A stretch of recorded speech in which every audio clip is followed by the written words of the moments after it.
What's up, everybody? This is Dominic DeAngelo of OneTrueSport.com. As you can see up in that corner there. Oh, boy. Yes. Happy to be here with you guys. Happy to be here on the first day of One True Sport on a very big launch. Me, Paul Bromwell, my degenerate brother, Marcus DeAngelo. We're all in this together. Hopefully you got to catch the beginning of One True Sport, the one video that we have running down all our content that we have coming up and everything like that. Be sure to check that out. But I'm here to talk about my favorite interview of all time that I've ever done in 2020 during COVID. It was July 14th, 2020. And I was searching high and low to get a hold of Terry Funk. I happened to just read that book that's right across my shoulder there, Terry Funk, More Than Just Hardcore. And I was just fascinated by Terry Funk's story, fascinated by what he said in the book, who he came across, who he was trained by, obviously his dad and stuff like that, having his first match with Sputnik Monroe. Just fascinating guy. And I fell in love with him. And I wanted to interview him. There was no way to get a hold of him. However, I had no clue. I sent some DMs to some people, and you'll hear that in the interview. I maybe Tommy Dreamer, maybe Blue Meanie, who could have had it. And you understand the fact too that they want to keep their privacy, like their friends' privacy and all that stuff. So a lot of that stuff kind of came into play, I think. And I certainly don't blame anybody. But either way, I was at wit's end, and I was like, okay, who could I also message? It's like maybe Dave Meltzer might have it, and I never communicate with Dave, I think, before this or anything like that. And here, I tried to explain my case. I was like, hey, I think I probably told him I worked for the PW Torch and WrestleZone and read this Terry Funk's book, blah, blah. You wrote a War and Peace type letter to him, email. And the funny thing is I get a response from Dave, and all it is a phone number. That's it. Nothing else, just a phone number. So I'm like, okay. So I sit on my back porch. It's over there. And one afternoon, and I give it a ring. And sure enough, Terry Funk answers. And I talked to him for probably like 20 minutes and stuff like that, and told him, hey, I'd love to interview you and stuff like that. And he musingly goes, okay, I'll talk with you. And so sure enough, next day, I heard he wrote it down on the time and everything like that. And we sat down for this interview you're about to hear for an hour and 20 minutes. We talked that book. We talked More Than Just Hardcore. Really awesome read. I can't recommend it enough. It's also by the late Scott E. Williams, who passed away, and Mick Foley has a forward in it. Me and Terry cover a lot of ground, though. We talk about his childhood. We talk about West Texas football. We talk about Mick Foley. We talk about just being trained by, he was trained by his dad, stuff like that. But we talk a lot of different things in comparison to, his just whole career. And going to ECW. We talk a lot about it. We talk a good amount about ECW. Sabu. Lots of great stuff here. Listening back got me emotional a little bit, I'll be honest. And it's just such a fun interview. I miss Terry. The fun thing is you'll hear this completely unedited. So the beginning, you'll hear us setting up and getting ready for the interview, and then you'll hear our little conversation we had afterwards. Well, here, I contacted Terry later on. I think I gave him a call and let him know, hey, the interview's up, everything like that. Thank you again. And we chatted up and we struck up a friendship. He was like, hey, keep in touch with me. I like talking to you. So I was like, okay. So every couple of weeks, I would give Terry Funk a call. Sometimes he'd answer, sometimes he wouldn't. I'd always leave a message. And it just became a very, very fun relationship during COVID. And would talk with him, like I said, every couple of weeks. And there's some funny stories. The one time I gave him a ring, and it was like during, I think, the Texas, when the grid froze down there or something like that. And he was driving, and he's like, hey, Dominic, I'm just riding down in this truck here. He's like, I don't know where I'm going. He's like, you might just about to be famous because you might be the last person to ever speak to Terry Funk. And it was so fun. I would talk to him about wrestling a lot. We would talk about AEW. He would touch in with the product here and there. but he would keep tabs on everything. And he was honest about everything, how he felt. And he was not a fan of Vince McMahon and what he kind of did to the business and stuff like that. And we would talk about other things. Like he told me stories about how his dad, and don't want to mess all these up, but I think it was like Pat Connor, I don't think Danny Hodge, but maybe Vern, a lot of older wrestlers maybe Fritz, they would shoot wrestle in Terry Funk's dad's garage, and like people would get the best of one another, and just like some fascinating stories like that. I remember watching the '94 exploding death match with him and Onita for the first time, and then calling him afterwards and talking to him about it, and it was just so cool. I couldn't be more grateful for the time I've had with Terry Funk, and I never met him in person ever, and I really wanted to. But we kept this relationship for probably about like a year and a half or so. I would call him and I would speak with him, maybe even a little bit longer. And then it happened in, I believe, June of 2022. I get a phone call from him. And I was working at the time at the Wrestling Inc. I was writing articles, and I was like finishing up, and I was like, oh, I'll call Terry back. And I called him back, didn't pick up. And so I was like, okay, well, yeah, no, that's Terry. And so I wait a couple weeks, give another call. Hey, just checking in, seeing how you're doing, blah, blah, blah. Leave a message. It became pretty fruitless effort. I never happened to hear back. And here I heard later on he got put into an assisted living, everything like that. And I never spoke to him again. It was really tough. I tried every which way to kind of get that number again, or try to get in a hold of him in another time, but it was no dice. It just didn't happen. And so lo and behold, later on, I started working on the Kevin Nash podcast, and Sean Oliver happened to mention before Terry had passed, he spoke to him on the phone. And here I probably could have got his number, his new number, whatever it was, back from Sean Oliver. I just never knew. And so really, I'm grateful for the time. I'm really bummed I never got to, continue that relationship, or at least thank him and everything like that. But boy, am I a fan of Terry Funk. And hopefully this interview conveys how much of I'm a fan of Terry Funk. Another quick anecdote, whatever. I was at the first ever AEW Rampage, which took place in Pittsburgh. Opening match was Kenny Omega versus Christian Cage. Christian Cage defeated Kenny for the TNA championship, or the Impact championship at the time. Either way, match starts, kicks it all off. I'm getting a phone call from Terry Funk. You know what? I never turned down a phone call from Terry Funk. I think that's even that one that I missed. I think I wasn't looking at my phone at the time or something, because I usually would always talk to Terry. I would never not. If he was calling, I was going to talk to Terry Funk. Either way, I go up in the concourse and I talked to Terry Funk for like 20 minutes, missed the whole match. I didn't give a damn, because I was talking to freaking Terry Funk. So, guys, enjoy this interview. If you have any questions, if you have any feedback, I'd love to hear it. This is a big interview for me. It'll be an all-time favorite. I hope you guys enjoy it. I tried to boost the audio a little bit, because I was recording it over my phone through a Zoom recorder at the time. So this is all audio. So I hopefully made a little nice presentation for it. But yes, God bless Terry Funk. Terry Funk forever.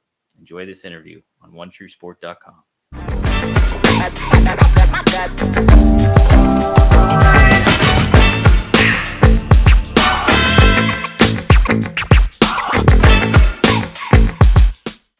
All right, you're good to go. All righty. Yep, I'm still here. Okay, are you ready? I'm ready to rock and roll. You good to go? Well, just All righty. I need to buy the cheese here. That's it.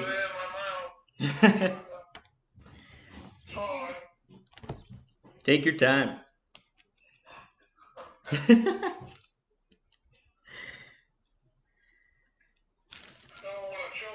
No, definitely don't do that. That wouldn't be good. Probably be the best interview I ever had. The shortest one. Choking on cheese. What have you been up to? Oh, nothing too much. I had another interview with a wrestler today, EC3. I talked to him. And then I usually write on a daily basis. So, like, I do the coverage from 8 a.m. to noon Eastern Standard Time for WrestleZone.com. So I did all that. My cat had surgery, so I was kind of keeping an eye on him. So it's kind of been a little. Yeah, my cat had surgery, so he's actually named after Dusty Rhodes. So so Dusty had some surgery today, and then What's that about Dusty Rhodes? that's my cat's name is Dusty. Yeah, it is. Yeah. Yep. Alright, I can remember that. I've known Dusty forever. Yeah, I definitely have talking points about him on here too. Did you have a good day overall so far today? Yeah, I have a what? Did you have a good day too today so far? A good day today so far? Yeah. Yeah, I've had a good day. That's good to hear. Yeah. I've had a good one. Awesome. All right, you ready? Hang on 1 second. Okay. Let's see if I can find it. I'm looking the other one. Yep. No worries. Looking for Coca-Cola. Oh, hey, yay. Definitely do that. I should get something to drink too. I need to wet my whistle with a tongue. I should probably get a water too real quick. I'll get a water too while you're at it. I've got one right here. All right. I'll grab a water real quick too. Another minute for me to get over here and sit down. All right. Okay. Okay. All right. All right. Whew. I hope you're happy with this interview. Oh yeah, I definitely will be, Terry. It's an honor to just speak with you, man.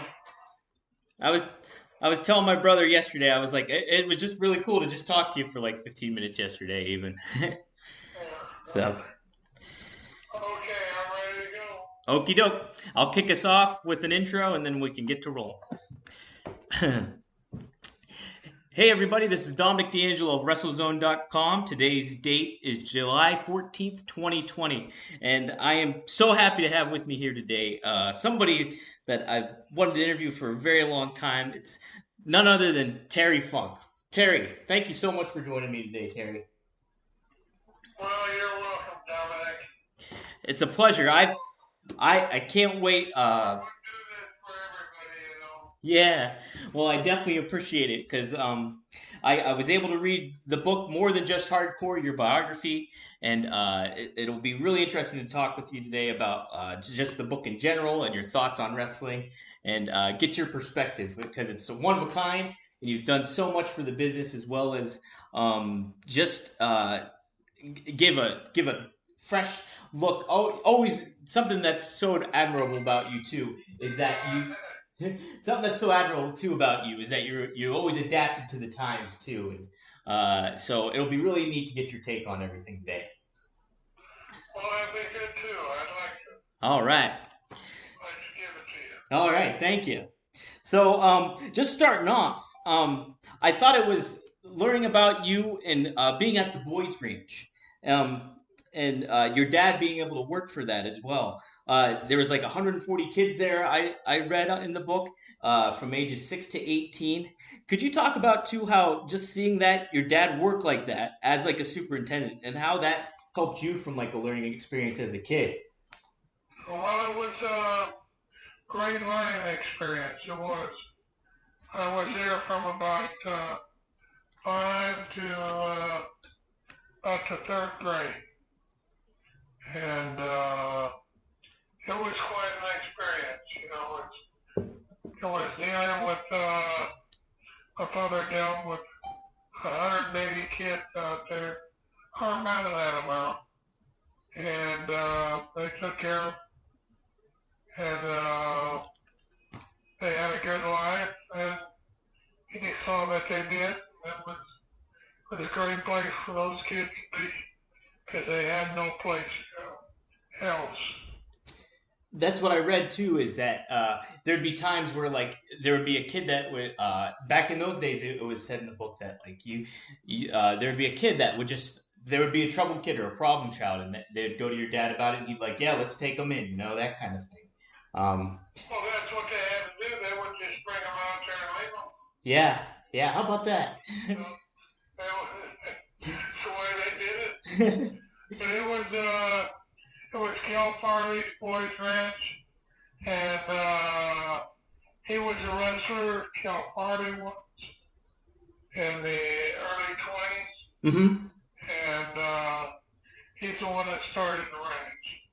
How about that? And then my father became superintendent in 1948. Wow. Man, I just thought that was such a neat aspect of your early childhood and something that was... Oh, yeah, I was 4 years old running around there like an idiot. It had to be like just being in that kind of environment, seeing kids older than you and everything like that, and just your dad being able to handle that. Was it cool to see your dad work with all those kids in that kind of perspective as a kid? Absolutely it was. It was a wonderful thing that he did for not only for Amarillo but for the entire state of Texas. He took kids from all over at that time. They took them from California. Whoa. They took them from Oklahoma. They took them from Arizona. They took them from everywhere. Yeah. And the kids, they would bring kids out there. It's kind of like bringing a dog out. They'd bring them out and drop them off, and they would leave. Wow. And you wouldn't even know who the kid was at that time. Mm-hmm.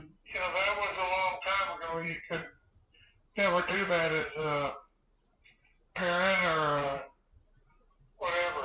Yeah, no, for sure. It would never work, and you could never take them that way either.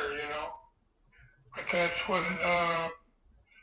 what he'd do. Is he'd take them and give them a place to live, and some of them were very successful and did a great job out there. Not a great job, but it was a great place for them to be. It was home. Yeah, and finding that kind of refuge at a place like that, or somebody that cared about you and was looking out for your well-being. It's a lot of kids don't get that, especially nowadays too, even in today's society. So it's definitely speaks volumes of your dad too, and his ability to do that. Well, thank you. You're welcome. Something else that I thought was pretty cool too about your youth is you just kind of living in that 30-foot trailer that you mentioned, and how there was 4 kids, I think 4 people in that trailer, right? 4 people. 4 people. 4 people. My mom, my father, my brother, and I.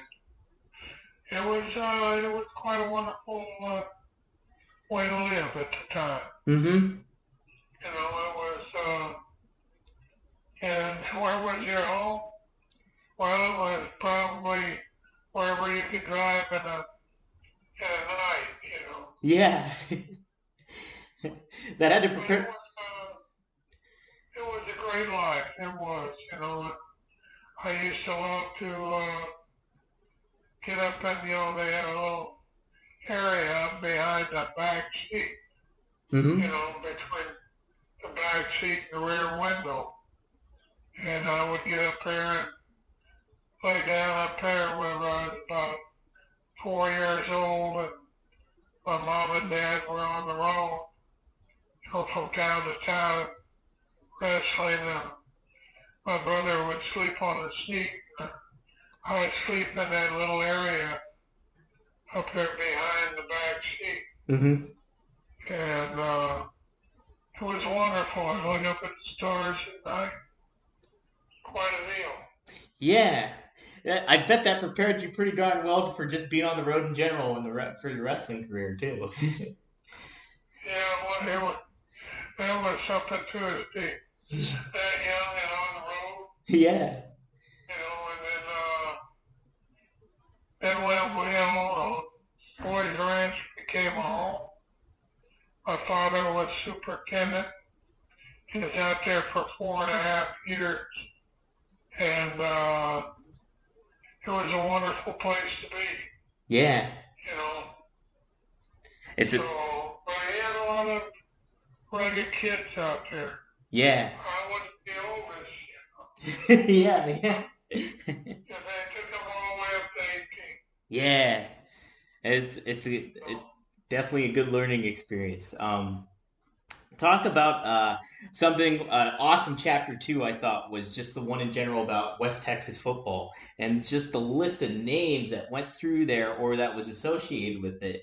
Uh, you had Bruiser Brody, Stan Hansen, Tito Santana, Dusty Rhodes, Blackjack Mulligan, who was Texas El Paso, though, University of Texas El Paso. Then you had Bobby Duncombe, Ted DiBiase, Tully Blanchard, and then unofficially you had Dick Murdoch too, which I thought was pretty cool because he did. Yeah, he didn't play a lick of it. Yeah. Yeah, I thought that was really fascinating. And then your buddy John Ayers too also played for them as well. Um, yeah, and you were a linebacker, right? Ted DiBiase, yep.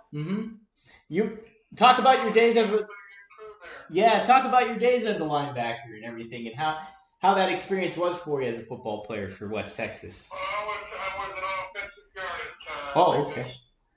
And played down there with football days were great. I played some tough teams, Arizona State, a lot of different schools. New Mexico State, California. We played a lot of big schools. And even though we were always doing a pretty good job, loved the game, and loved playing it. Played some pretty high class teams, Colorado State, Yeah. What? So they were all good teams. Is there anybody? If you had to choose somebody that was like the overall best football player out of those guys, who would you have picked? Well, John Ayers, the only referee. John Ayers was the ref. He refereed a bunch of matches for us. Mm-hmm. And he loved the wrestling profession. And he played, I think it was 10 years for San Francisco. Yeah. 49ers. And he did an excellent job for him, And, had the guys that came out of there at the time. At that time, they were making quite good money in wrestling. Yeah. And the wrestlers were making pretty near as much as the football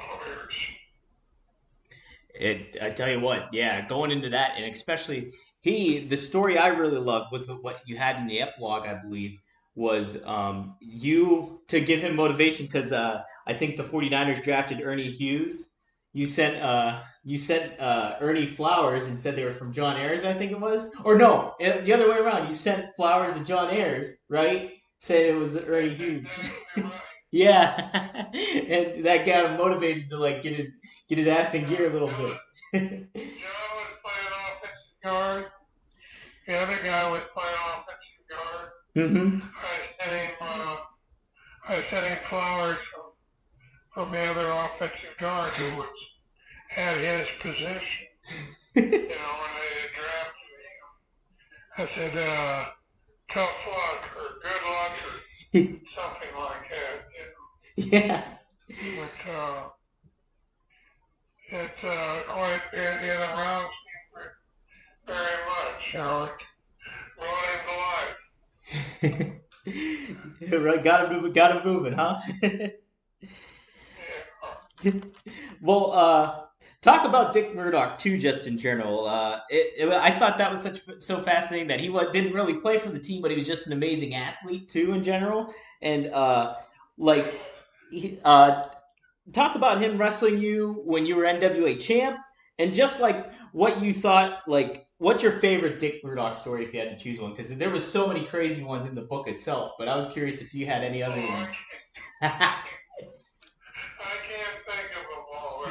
Dick Murdoch was absolutely a nut. He was. And I traveled with him too much around here. I had too many rabbit shoots and Yeah. We'd shoot those rabbits all the way home. No, it wasn't. For what reason, I don't know, but we wouldn't eat them. So we ate pretty much what we should. Yeah. And but we shoot those rabbits, and on the way down we'd shoot doves, a quail, and then we'd go down there, and how much did we make? We'd go to Littlefield, Texas on Saturday night, like $25. Dang. It's not much, Yeah. But at the time, it was big money, Yeah. It was pretty big. Wasn't that big, but it was pretty big. It got you going pretty good enough. Yeah, I did. Had a bunch of us, and a bunch of guys started riding and did very well in the profession. You have Stan Hansen, superstar. Bruiser Brody, Yeah. superstar. And then Teddy DiBiase, superstar. And that's just, they all came out of the West Texas College, Yeah. Great many of them. Great many good guys. You could set up a Hall of Fame with just those guys too, let alone. Well, there's a lot of them from there. Yeah. Absolutely. Mercedes Felice. Oh yeah. That's right. He came from West Texas. Oh man. Yeah, no, it's some wild. A lot of guys out of there. I hate to think about how many. I certainly didn't touch on all of them either. I know. That's what I kept thinking too. I was like going over the names. I was like trying to think, did I get everybody on here? Because there were so many names. I couldn't believe it. No, but with when you got to travel around as the NWA World Champ too, and going back and wrestling like somebody like Dick Murdoch, how did that feel being like champion at the time, and then wrestling like a longtime friend such as Dickie Murdoch? Well, it was very competitive. Mm-hmm. It was very competitive. It was like you say, what was at stake was the NWA belt. Yeah. And I feel like the title was respected immensely at that time because the one title covered the entire United States, Japan, and everywhere. Mm-hmm. And right now I don't believe McMahon's title covers any area except where he goes.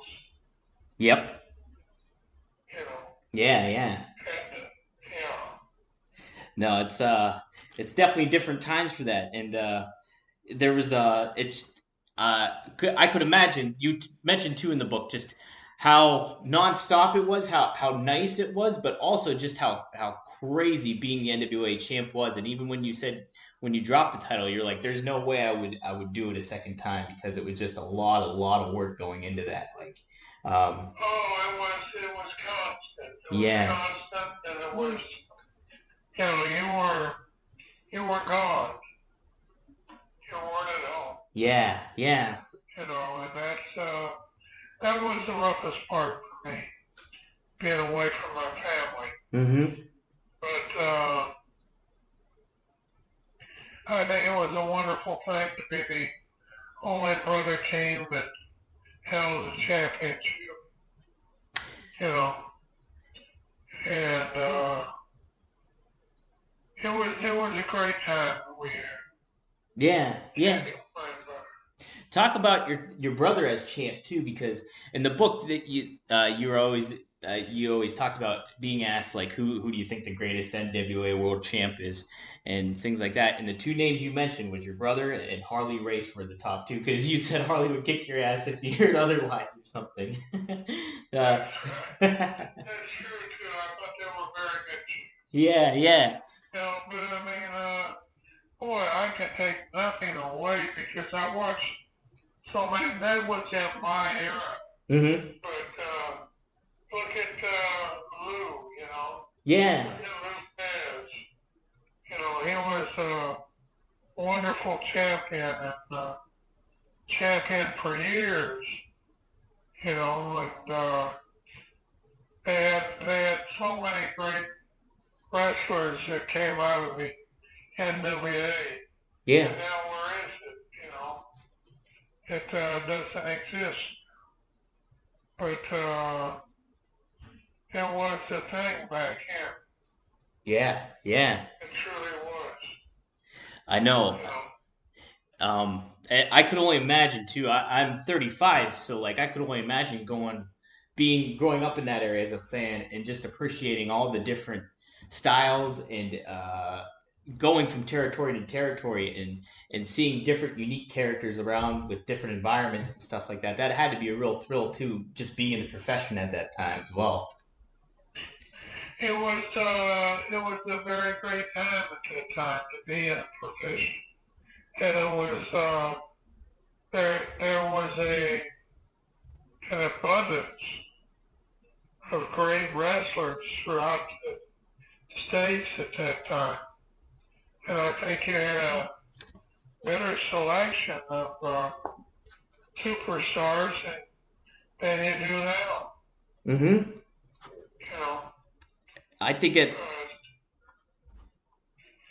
And I don't mean that badly towards the guys now. It's just that there were more areas for them to be in at that time. Yeah. Than there is now. Yeah.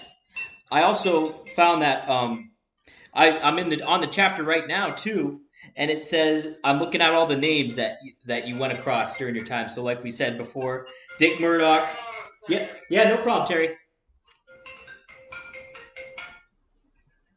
That was my daughter. Oh, if you need to take it, go ahead. No, Are you sure? I'm fine. Okay. But no, going over these names, I'm seeing like Dick Murdoch, Andre the Giant, Jose Lothario, Jesse Ventura up in the Pacific Northwest, Jimmy Snuka, Chavo Guerrero.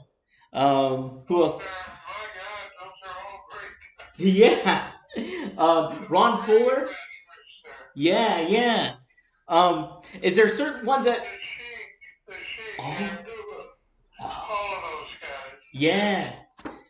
Stan Hansen, and the guys that came out of West Texas.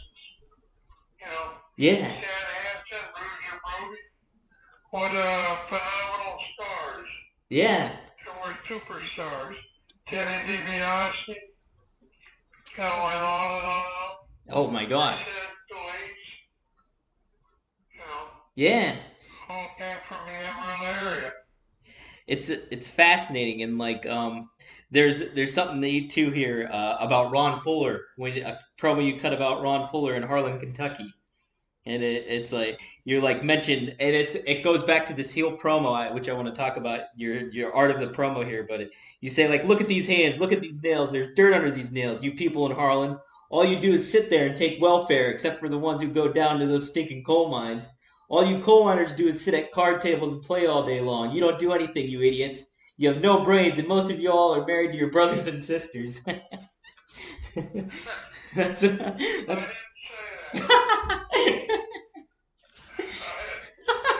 did not say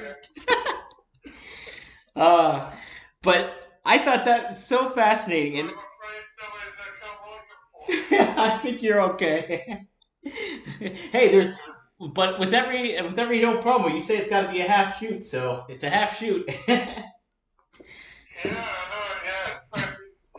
Yeah. If I go back, oh yeah, they used to follow me out of town. Yeah, that's kind of what I wanted to talk about. Is I thought when reading it, I think it's chapter 13 is the art of the promo, and you go into detail from a 2004 promo, and you break it up into 4 parts with rekindling your feud with Jerry Lawler over it, and you're building up to it, and some of the stuff that you say about what you use in the second promo is about Copish, your horse. And how he got struck by lightning, and you had to put him down, and all you could imagine was the gun putting to the horse's head was Jerry Lawler instead. And it was really, really good built, and like just such a unique, standout promo that like no script writer could ever come up with or anything like that. But I thought what you did was it's just super duper cool, and yeah, I was Terry. There's so many times in this book, and like I'm not somebody that really like goes nuts or laughs out loud when I read a book, but there was so many times I had to put the book down because I was laughing so hard at some of these promos. It's just that book it did quite well. Yeah. And I feel it should have. Oh, It's a good book. it's a great book, and this chapter in particular, I always. Very informative on wrestling. It treats my profession with respect, and I think all of that is important. Super important, and like I felt too that chapter in particular is such like almost like a manual for a lot of young wrestlers coming up that maybe you haven't, that kind of grew up in this. I think that I would recommend reading that book. I think wrestlers should read it before they get into this. Yeah, I totally agree. It'd be very good for them, if they care about being a wrestler, that book would be a good book for them to read.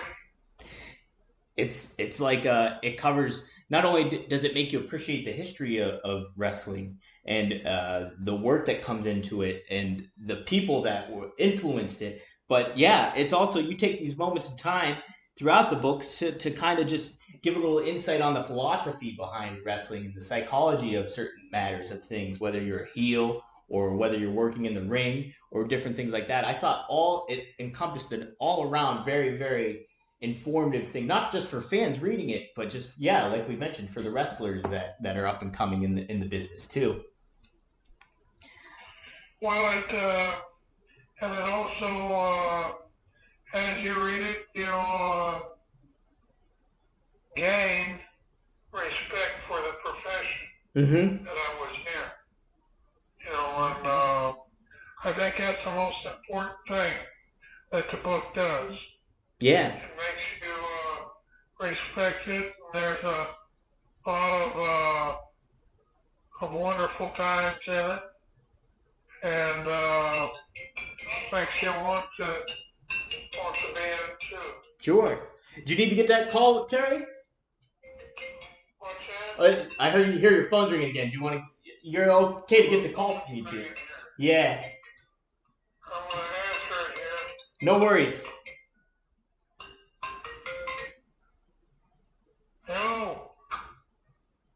Hello, Blue.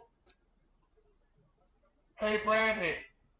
Hey, Bluebell. I'm doing an interview on the radio, so I'm gonna stay. I'll call you back as soon as I'm through.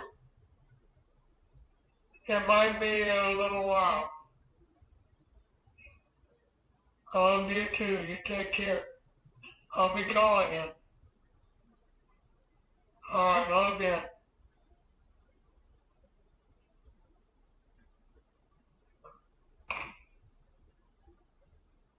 That was my baby. Was it? Brandy, huh? Yeah, she's my baby. She's about 39 now, I think. Oh, wow. 38. Yeah? Yeah. Yeah. Is she based in Texas, or where does she live at now, Terry? She's living in Arizona. Mm-hmm. And my other daughter lives here, very close to me. And, she's the flight attendant for Southwest Air. Oh, And my other one is she's out there in Arizona and trying to think of what she's doing now. Oh, she's RN. Oh, okay. Wow. That's a great field. That's an awesome field. And they're good girls. Yeah. Hey, they're calling you. They keep in touch with their dad. That's always good too. Oh yeah, they keep in touch with their dad. They go ahead and tell their pop what to do and what not to do. Yeah, right. How often does that happen? I get to Dad. When I do something wrong, that's the answer I get there. Yeah. Dad. Yeah. Well, this is a little bit of an aside, but I thought it was really cool too how you mentioned how important family was and everything like that, and you kind of learned throughout your time in the business too how vital that was for you to be a successful person in general. Was just keeping close to your family. How would you say? Do you think that having a strong family core like that, it kind of helped you in your profession as a wrestler too, ultimately? Well, I would say it would. It's it keeps you on your feet. You know, Mm-hmm. you're not off balance. Yeah. And what I mean by that is you get pretty goofy out there on the road. But if you get a wife at home that's going to keep you in line, you know, I have to, whenever I came back from a match and came back to the house, you know, she make me push the money underneath the door before she unlock it. Yeah. I'm just kidding. I like it though. I like it. She made the wolf fly. She's a great one. Yeah. That's what you gotta have, you know.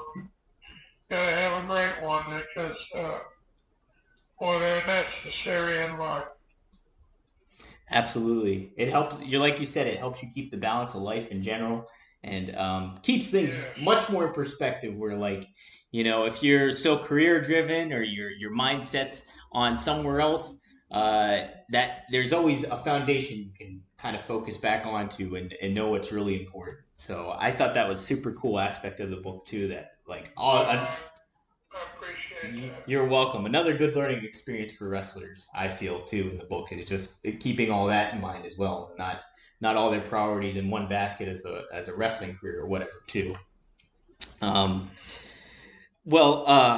As far as some good heel promos go, 3 names that you mentioned that you talked about being vital to your promo ability and work was Ted DiBiase's dad, Mike, Curtis Iakea, and Boris Malenko. How would you say those? Yeah, talk about that a little bit. What made each of those guys stand out as heel promos and heel performers? Well, what they did is they put a padding every 18 inches. The guy is there. Yeah. What you're talking about. Mm-hmm. And, you know, whether you want to or not, your performance can be wonderful. But is it going to go ahead and fill the ringside, you know? Is it going to fill the bleachers? That's the big thing. Yeah. Is what you say. And that's one of the most important things that you do, is what you say. That's what makes wrestling so intriguing too about that is just having that, like, you know, it gives you that platform to do that. Obviously the ring work is important, but I always felt the promos. You know, it's amazing that, you know, it's what they, boy, don't think whenever Oklahoma plays Texas that they don't go in at the games in Oklahoma. Don't think they don't have interviews with Texas football players. Yeah. And they play them a lot in Oklahoma, you know. Yeah. And the same thing that takes place in all sports. It's just the way you look at it, you know. And it takes place in wrestling. And I think a lot of things have taken a little bit of from what is going on in our profession. You know, as far as you know, how they promote. Well, they definitely have got to look at how we promote, you know. Mm-hmm. And I think it's the important thing, and I think they need to even look at it more.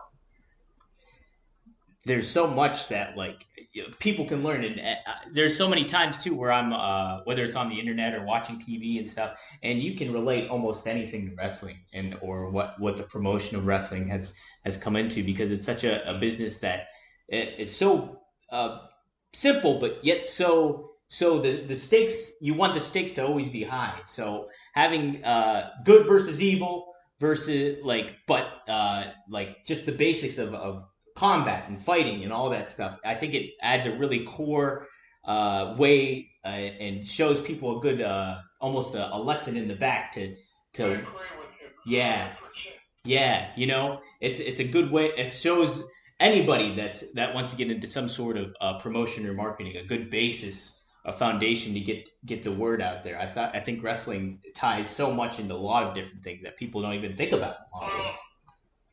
Well, you think about it.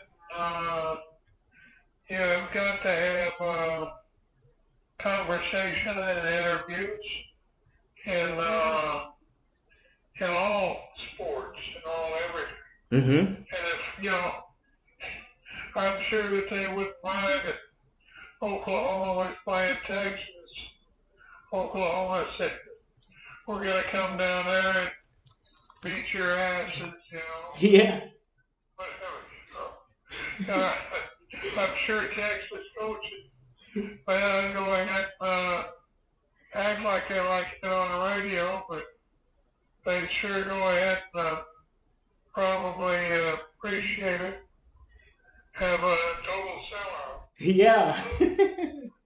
Right? Oh man. That's right. Another great guy at being a promo too is one of your closest friends in wrestling was Mick Foley. You always, yes, and you always said too. You always envisioned, even when he was a heel and wrestled as a heel, you always envisioned him as a babyface. And truer words could be spoken, because I mean, that's when I really became a Mick Foley fan. I was about 14 at the time, around that time. So when he was like Mankind, and he went on after the Hell in a Cell in Pittsburgh of all places, and everything like that. So talk about just how much you appreciated working with Mick overall, and just how his career went. And something that I found really cool too, just as a quick aside, was him trying to get you to read his Antium Brown book, and you were like, you told me there's going to be a movie about it, so I read it, and that's the only reason I read it, and then there was no movie. What was that? So What book was that? that was his novel that he wrote, Antium Brown. You said he pitched to you that there was going to maybe be a movie about it, so you read it, and you liked it, you said, but you're like, but there ended up being no movie about it. So I thought that was pretty funny. But That's right. Mick is he's a very interesting person, yeah, and he has a great love for what he does, and Mick is a great guy. I've always enjoyed being his partner in the ring. I've enjoyed his conversation with him. He's a smart guy, extremely smart. And he's done very well because he is smart. mm-hmm. And he hasn't had to bow down to Vince or to anybody else in the wrestling world, Right. He's done what he wanted to. And he continues to do it. Yes. And a very sharp guy. Super smart, and just him showing his ability to write and kind of branch outside of wrestling in a lot of ways, I found to be extremely cool as a writer too, or an aspiring writer, and him giving such a genuine and raw view of his career in wrestling too, I thought was really well, and it's such an awesome forward he had in your book too as well. Yeah, he's a great guy. Yeah. And he didn't say anything that he didn't mean either. Yeah, no, I can tell that too. I interviewed him for a Christmas episode once, and that was great. And I know how much he loves Christmas, so.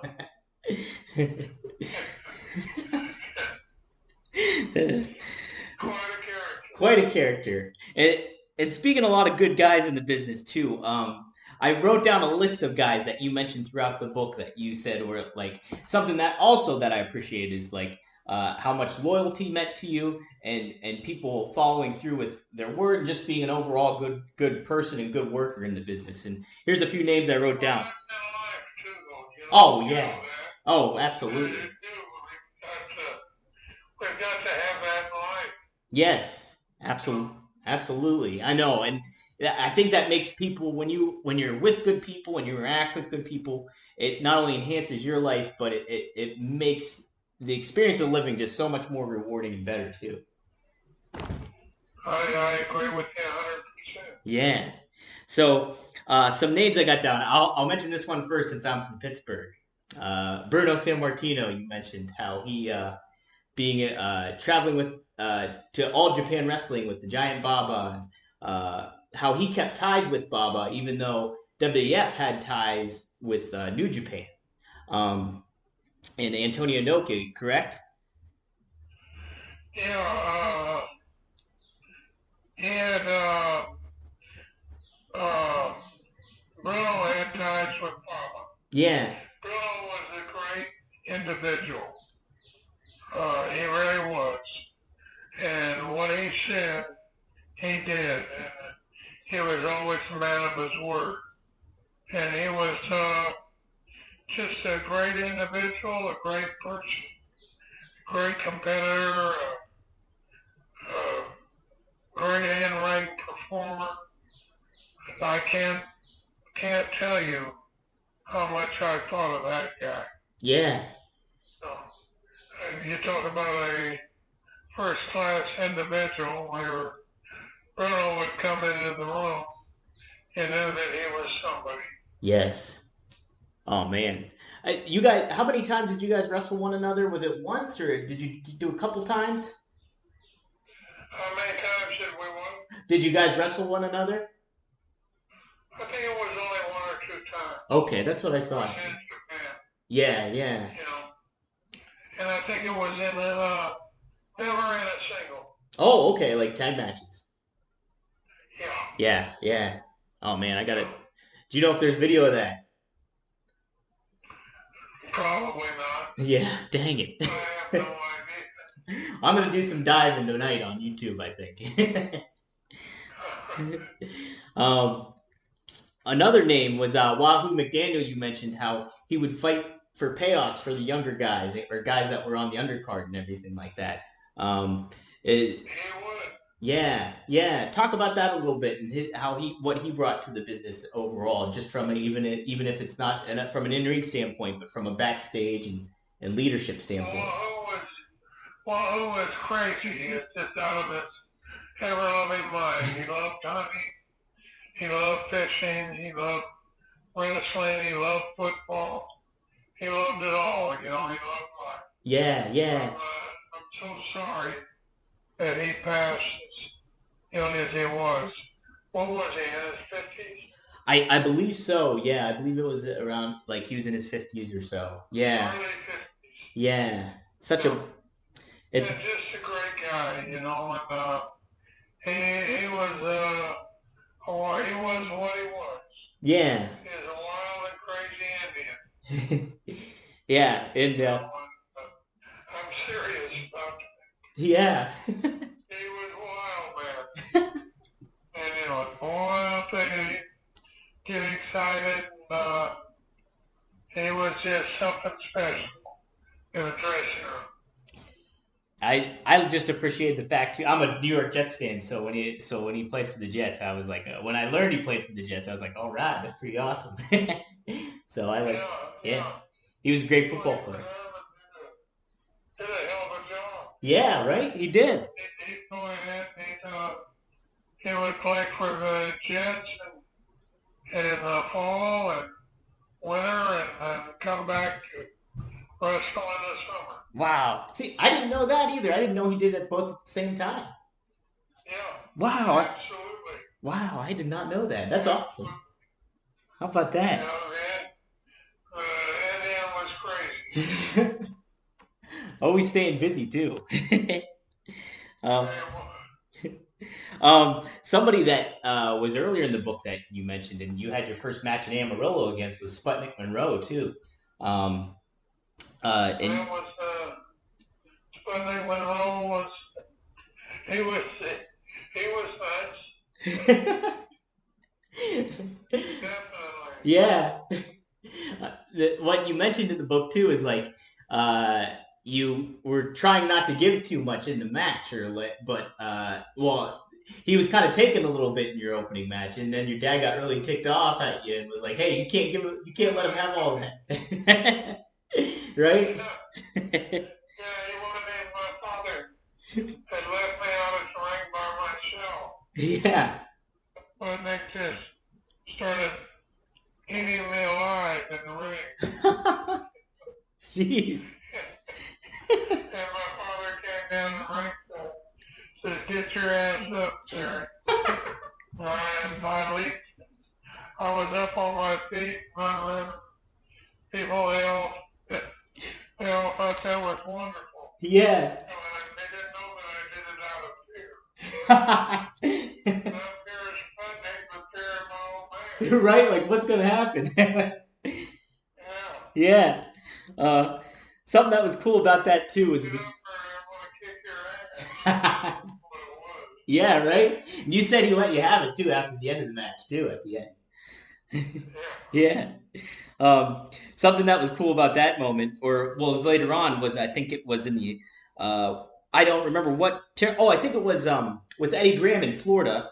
Sputnik was going to have a match with Don Serrano, I believe, and Eddie wanted him out of the territory, and he was like, just shoot on him, and then Sputnik was like, I got to tell him I'm going to shoot on him before I shoot on him. And then I thought that was a pretty cool moment, too, where he's like, hey, I'm going to shoot on you, and then he whooped his ass.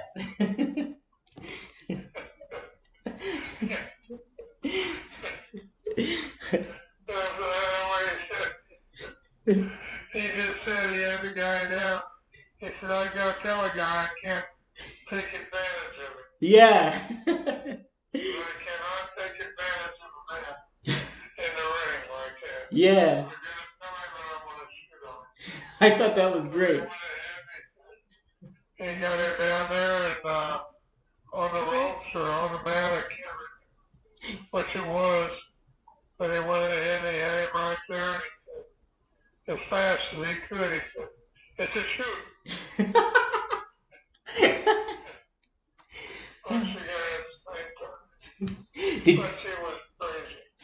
Did you ever have to do something like that? Did the promoter ever tell you, like, hey, can you shoot on this person or anything like that? Or did you willingly just do it for your own reasons or anything like that?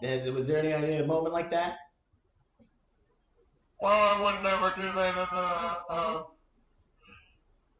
If I'm going to go ahead and do something to somebody, I'm going to do it, on my own time. Yeah, not in the ring.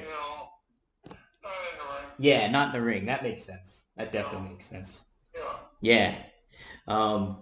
No, for sure. I told you on our previous conversation, I was trying to reach out to people about, like, oh, how do I get a hold of Terry here? And, like, finally I ended up going through Dave Meltzer, who I got to thank for that. But couple of the other guys I went through was a few ECW guys, like Tommy Dreamer and Blue Meanie and stuff. Talk about your time in ECW. And I thought it's a great time, and it was a time that I really enjoyed ECW. Mm-hmm.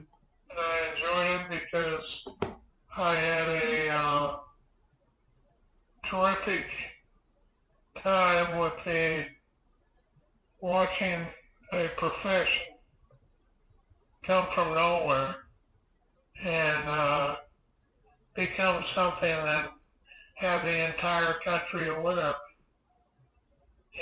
Yeah. and to be a part of it. And that's the thing, and there was a lot of guys up there that will never have the opportunity that they did at that time. And possibly they should have. Yes. Had the opportunity. Mm-hmm. But there were some guys that were really talented that were in that area. They stayed and were in that area for their entire careers. Mm-hmm. And but they had an opportunity to do what they loved and wanted to do. Yes. And they had a bunch of good ones up there. Well, they actually started up there and everything, Paulie Dangerously was he was very instrumental in that whole organization. Yeah, you said he was like the one-man show of it all too, and like the promos he would cut before the matches or the event would happen were like, you kind of knew that they were like motivational or promos, but you said you guys all appreciated the fact that he would do that kind of thing and really get all the roster riled up, so to speak. He would just talk to us about the show, and he would have the entire card listening to it, Mm-hmm. and it was very motivating. Yeah. Paulie did a great job of that, and he's still doing a great job of it. Oh my gosh, he's still one of the best in the business to do it. Yeah, he is. Mm-hmm. Somebody else that was really influential, you even mentioned that doesn't get enough credit, and I can't argue with that whatsoever, is Sabu's influence on the business, and him being able to do like springboards and his willingness, like him and RVD, selling moves, big moves that would hurt them too, that they would do, and things like that. He created a different look to the profession. Mm-hmm. And I really mean that. What he created was that, hey, this guy is going beyond what he should possibly do in the ring. Yes. You know, and he did. He would go into the ring and physically abuse himself. Mm-hmm. And do things that physically hurt himself. He would shorten, he's still wrestling, but they definitely shortened his career. Yes. You know, and that guy has got a tremendous heart. Yeah. And a love for his business. And that's why he did what he did. And took the chances that he took within the ring. Yeah. You know? And he's one of the guys that financially he loved the business. I'm sure he still loves it. But as far as financially goes, it wasn't that good to him. Why? Because the one person that can make you rich wouldn't care. yeah, yeah. That's the bummer of it all. And but you know, and it's a shame because And he had the qualities yeah, to do it. yeah. And You know, did you? Rudy did so much, and he loved it so much that he is very much like cactus. Mm-hmm. Destroyed their bodies. Yeah. And you know, how much would you say of for the fans too? Yeah, for sure. And just him. I could only imagine how much of the Sheik you saw in him too, and that attitude that the Sheik brought to the business. Did you see a lot of that in Sabu? I would take it too, huh? You bet. You know, as I saw the Sheik in his eyes, but Sabu was Sabu from the heart. Yeah. When it came to wanting to have a match that would be remembered from then on at that time, and to make every match that he was in the main event, he tried to do that all the time. Yeah, yeah. Little bit. You mentioned too in the book Eddie Gilbert's influence on wrestling, and he in his short period with ECW too. Anything off the top of your head that you really credit him for that changed the business? Yeah, Eddie was, he came to ECW and he performed in ECW. Mm-hmm. And the reason why is because there was no other place for him. Mm-hmm. And only again that he saw talent where nobody else did. And Eddie Gilbert had all the talent in the world. And Paulie knew that. Mm-hmm. Paulie could pull that out of an individual and a wrestler. He could pull it out, and that's exactly what he did with him. Yeah. Pull the greatness out. Yeah. No, he's somebody that I think flies under the radar of a lot of people's eyes, and it's a shame he was only there a short time, you know, and he does.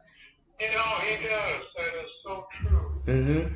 That hey, this guy, he created so much that the wrestlers today, he was one of the first modern high-flying, super high-flying superstars. Yeah. Yeah. It speaks to what you were saying earlier too about those guys in ECW, where there were so many of those. they wanted to do it. They loved their business. They loved it so much they were willing to cripple themselves. Everything. I mean, that sounds crazy. Yeah. But they were willing to do anything to have the best match. You know, they were very competitive too, but they wanted to have the best match on the card. And every one of them did. What's cool about that too is what you said earlier with how you wanted to work for a promotion that was like from the ground up, so to speak, too. And I bet just seeing how hot those crowds were, whether they were in Philadelphia or Baltimore or up north more or anything like that, I bet being a part of that environment was super rewarding too. Anywhere that you would have put that card, that would have torn the house down. Yeah. That it had to be a good feeling to be a part of that kind of movement. No matter if it was in South Texas or Mexico. Yeah. Or over in Japan. They would have torn the house down with the card that they had. 100%. Yeah. And it was just each guy giving 100%. That's what they were doing. You said 100%. Yeah. You know, that's what it was. They were running at 100%. Non-stop. 100%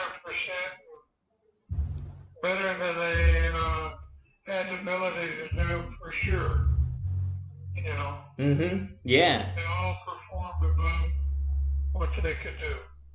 It was quite a time to be a fan of it. I remember being a kid and watching those ECW shows, like kind of on the down low, because not that my parents would have stopped me from watching it, but I almost felt like it was illegal watching it for me as a kid. But seeing that gritty feel, but it was such a groundbreaking kind of feel too, because it influenced so much of what fans would see later on mainstream with WWE, WCW even, and all that stuff. And it's and you have to understand who really worked his butt off and who actually took that profession by right was Foley. Yeah. You know, and but of course, you know, at that time, ECW was there. What else was there other than Vince? Nothing. Nope. Nothing. That was it. That was it. Yeah. So something that's really cool is the connection you have with all of these, the business in general, in regards to legacy of stars and the people that you've worked with, from Dusty to like Bob Orton to the Von Erichs, and you see a lot of those younger talents today in the business still. And something that I found very fascinating in the book was you talking about how Randy Orton would wrestle like his grandfather. You would notice a lot of that stuff and how all the yeah. Talk about that a little bit. Yeah. And Bob too. Bob would wrestle like this.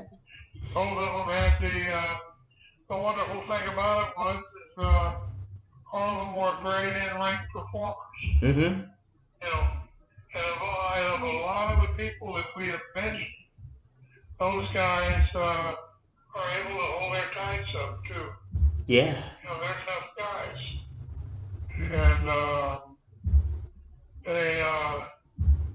I certainly loved every minute with them in the ring. Yeah.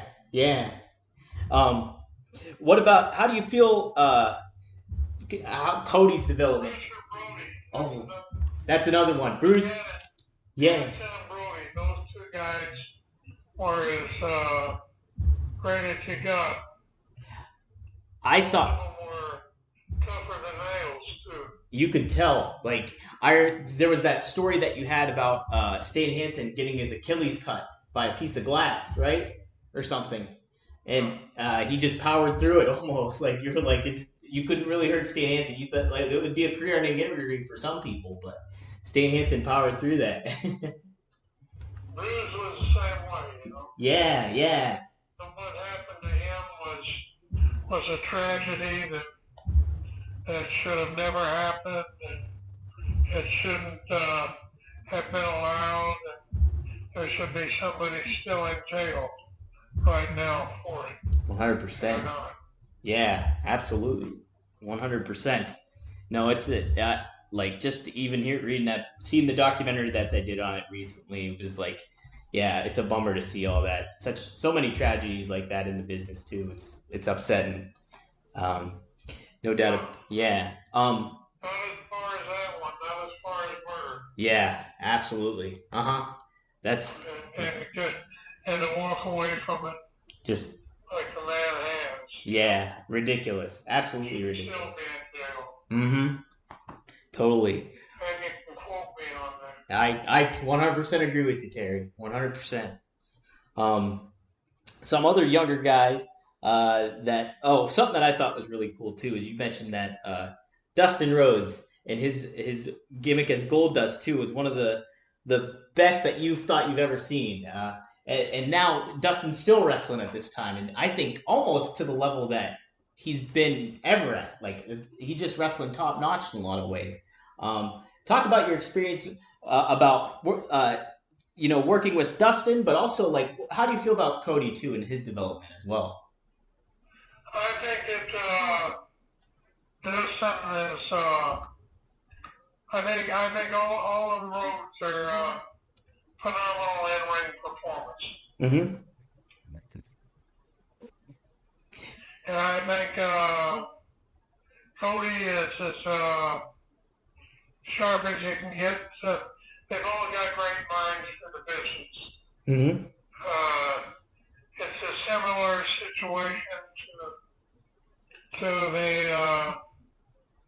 Punk family. You've got the Rhodes family there. Very similar to my brother and I growing up in the business. Our father passed away at a young age. And he was 54, but that's not old. No, it definitely is. And anyhow, Dynasty is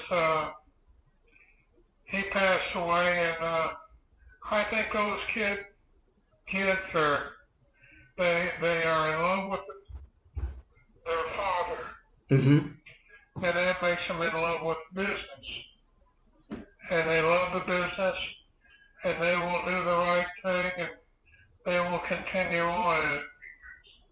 They don't ever want to give up. No, they got such a drive, and Cody's doing just amazing work. And you're right too about their ability to tell a story, and have just the respect that they show in the business right now too. You see that weekly on television on AEW Dynamite. A lot of the times, Cody makes nods and mentions to legends in the ring, but he also knows how to tell a story in the ring as well. So yeah, super cool. Yeah. Oh, yeah. We'll close it out here pretty quick. I mentioned this earlier too about you, is your ability to reinvent yourself as time went on, and whether it was from your tag days with your brother to your run as NWA champion to going into ECW to even Chainsaw Charlie and stuff like that. Talk about is there somebody that really stood out to you that you kind of took lessons off of that made you kind of realize I kind of have to adapt or make part in that kind of way? Is there somebody that stood out to you in that regard? I don't think so. No? I think I was just an idiot. Went around there. I just went and I think I'll be one day. I just thought I'd be Chainsaw Charlie. Yeah. Where it came from, who in the hell knows? I don't know. Chainsaw just bounced out of there one day. Yeah. That's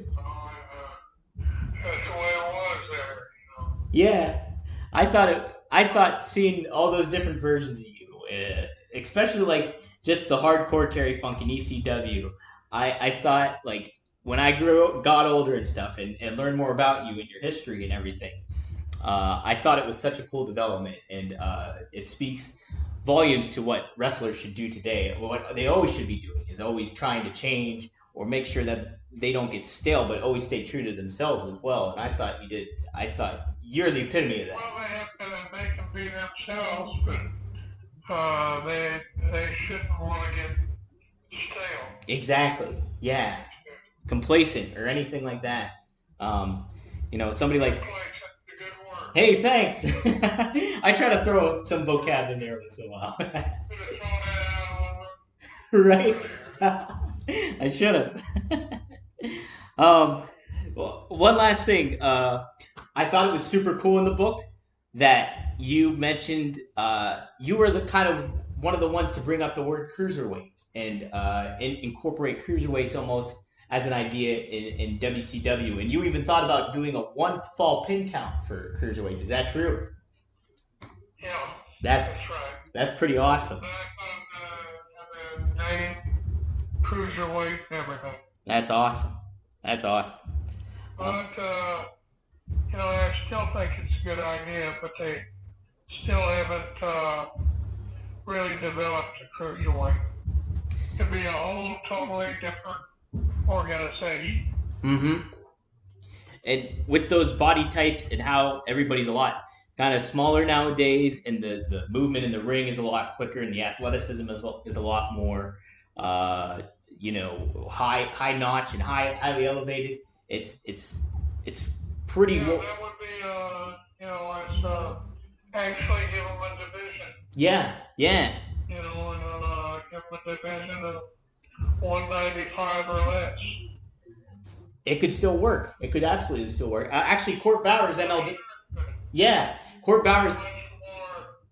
Because of their ability to move quicker, and they really can.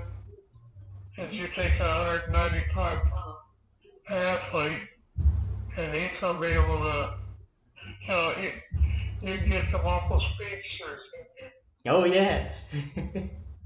Totally. And, Court Bowers MLW kind of does that. They have a middleweight division, so it's anybody, I think it's under 200 pounds. Court Bowers Major League Wrestling, they do that, where they have a middleweight division. And so it's all the lighter people. Yeah. And that's pretty cool to see, too. That's pretty cool. Well, you look at Mexico. Mm-hmm. They've done a great job with it. Yeah. And they've got huge, phenomenal amounts of people. Oh, for sure. For sure. And, all the talent that comes out of there is just amazing, too. Diverse amount of talent, too. That's what's great. Yeah, 100%. Well, cool, Terry. Let me see if there was one more thing. You know what? Let's see. There was something that I found really cool was a quote that you had. Hold on, I'll look it up just real quick.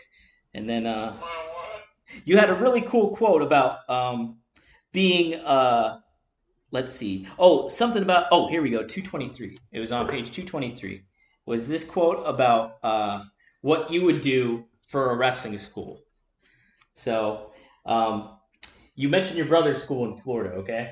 And then you say, if I had a wrestling school, I'd have carloads of my students drive 250 miles with about 8 guys in each Chevy Nova with all their bags and stuff. Then I'd have them set up a ring, feed them a couple hot dogs, and make them go in there and do an hour Broadway. Then then they'd have to pile back into those cramped cars after taking the ring down and drive another 250 miles while drinking a couple cases of beer. That would be the final exam. If you make it back home safely, you graduate. I think that's about right. That's like a good graduation. That would. Imagine the pomp and circumstance of that. That's the kind of education we used to get. Yeah. So I thought that was great, Terry. And I think you're welcome. The business is, I really mean this. It's that there's a lot of organizations, not a lot of them, but well, there is. There's Japan, there's Puerto Rico, there's Mexico, there's Canada, there's the States, Mm-hmm. and it's a place for a lot of people to go ahead and have a wonderful life and enjoy that life like I enjoyed mine. And it's just been a great trip, a trip like I never dreamed I would encounter while I'm here on the earth. And I love my life. I love my fans. I love the people in, in the whole wrestling world itself. And I enjoy it. I'm at the age now is where I just about stop what I am. And it's hard for me to go ahead and admit to myself that I've stopped, but I have. And anyhow, I loved it. I loved it. I enjoyed it. I don't want to do anything else. And I've got so many memories. It's the career you've had, Terry, and the people you've ran into, and the influences you've had on so many wrestlers throughout the years too. And even me, who I didn't know, like I said, I didn't know more about you until later on in life as a wrestling fan. I knew of your the extreme championship wrestling and all that stuff, but going back to it and realizing how much impact you've had on the business, it's been extremely rewarding for me too, as somebody who's a fan of the business and knowing what you've done, and then to just being the genuine person, caring person that you are, with and thoughtful about how much love you have for the business. It's truly a pleasure to just speak with you today too on it all. It's been a real honor for me. All right, that sounds good. That's a good way to cut her off. Thanks, Gary. No, it's been great. No, thank you, Terry, for the time. I really appreciate it. You're so generous with the time, and it's an honor. It really is. So, but I appreciate it. How do you think it went? Did you like it? Yeah, did you like it? Yeah. Oh, sure I did. Oh, great. I did too. I thought it was awesome. Okay, that's great. Yeah. That's great. You like it too, all right. Yeah. I think it's a good. I'm glad. Thanks, Terry. Okay. Awesome. No, I love speaking with you. I'll try to keep in touch as much as I can once in a while, and I'll keep you posted about anything too. And it's just nice to talk with you, Terry. It's a true honor, man. Okay, you take care. Hey, thank you too. The best to your family too, and everything as well. Okay, thanks. Okay, much love to you. God bless. Okay, God bless you too. Hey, thank you. Take care. All right. Bye-bye. Hello, Dominic. Where the hell are you? This is Terry. Give me a call.